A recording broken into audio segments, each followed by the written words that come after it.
طيب استاذ احمد انا عايزك تعمل حاجه واحده. انا هقف اعمل كده. امسك ايدي من هنا، ايدك دي وايدك دي حطها هنا. لا كده. اقف بقى وشك ليا، وشك ليا. زقني زقني زقني لورا. زق جامد، زق جامد، بس خلي بالك في ناس ورا. زق جامد. ماشي. الطبيعي ان هو زقني. طب اعمل انت نفس الحركه دي، اعمل كده وانا ازقك. طب حاول تقاومني.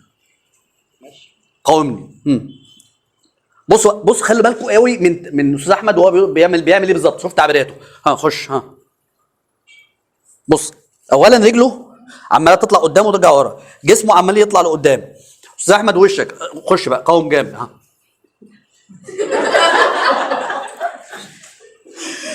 تضحك ليه بقى؟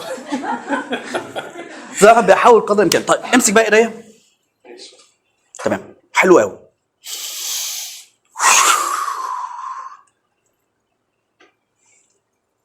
طيب بالمناسبه انا هزقك تاني رخامه بقى. لا انا عايز اوريكم حاجه معينه. يلا زق استاذ احمد جامد، زق جامد، زق جامد. بصوا لدي، زق زق زق زق. بصوا لده عامل ازاي. بصوا لده، سيبها خالص. تعرف تسيبها؟ زق بقى كده برضه. شوف عامل ازاي. طيب خلي بالكم بس، ركزوا على الحته دي. امسك بقى انت. تمام. واخدين بالكم دي عامله ازاي؟ زق استاذ احمد. مش عارف. هو دي الفكره.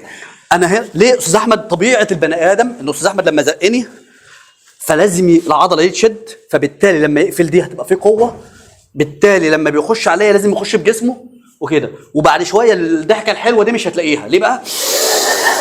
ويتحول. اي حد كده، مش هو بس. اللي حصل ايه؟ ان انا كل اللي عملت ايه؟ كل اللي انا عملته ان انا وهو بيزقنا كده، وده التدريب اللي هتعمله دلوقتي. بص هيعمل ايه؟ انا كل اللي خدت نفس، النفس بتاعي بيطلع، انا بتخيل انه بيطلع كده. ده على فكره النفس، انت لو تخيلت النفس بيعمل شيء معين هيعمله. بتخيل النفس بيطلع كده، بيمشي هنا ويروح داخل هنا ويستقر في الحته دي، والحته دي بتبقى سايبه. يجي استاذ احمد زق كده